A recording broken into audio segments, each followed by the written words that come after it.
Bus strike leaves thousands of commuters stranded, and Zuma hasn't taken decision to establish inquiry into soccer. I'm Lebo Changala with this news update.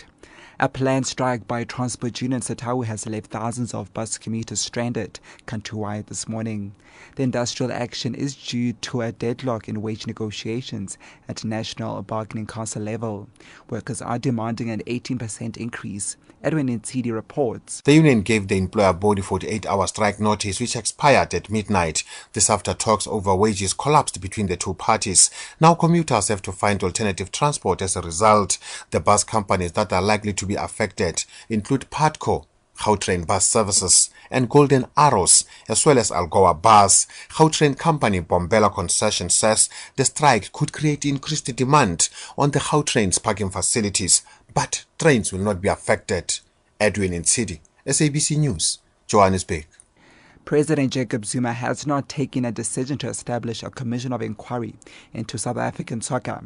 Presidential spokesperson Mike Maharaj says the matter is being looked into, taking into account the legal framework and protocols governing football. Sports Minister Fikile Mbalula had written to Zuma requesting a commission of inquiry.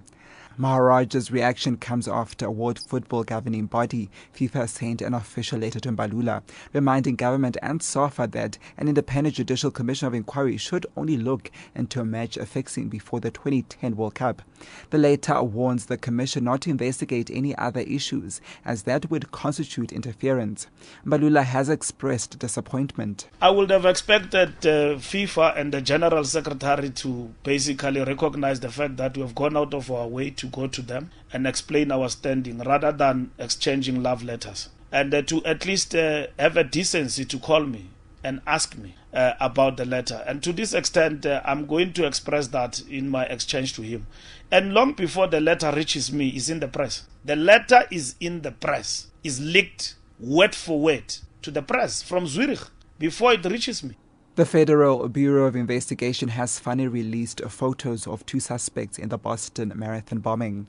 The images were released hours after President Barack Obama and his wife Michelle attended an interfaith memorial service at the Holy Cross Cathedral, where the president brought a message that those responsible will face justice.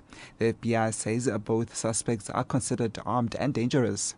Sharon Bryce Pease reports. After much internal debate, the FBI finally chose to release the images. Two young men, probably in their 20s or early 30s, with bags on their backs, now believed to be heavily packed with bombs. Lead investigator Richard De La Rey says the photos came from surveillance cameras, photos, and other evidence near the explosion sites. He said by releasing the pictures, they are enlisting the public's help in identifying the suspect. The photos have been posted on the FBI website, which was down on Thursday evening, very likely due to a surge in traffic. Shervin Brycepease, SABC News, Boston. And the Gauteng Health Department has denied that there is a looming crisis at the Charlotte Maxeke Academic Hospital in Johannesburg.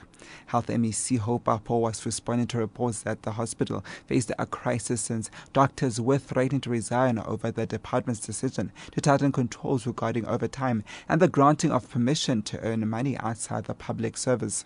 Papo says they are committed to overhauling the healthcare system and improve its management.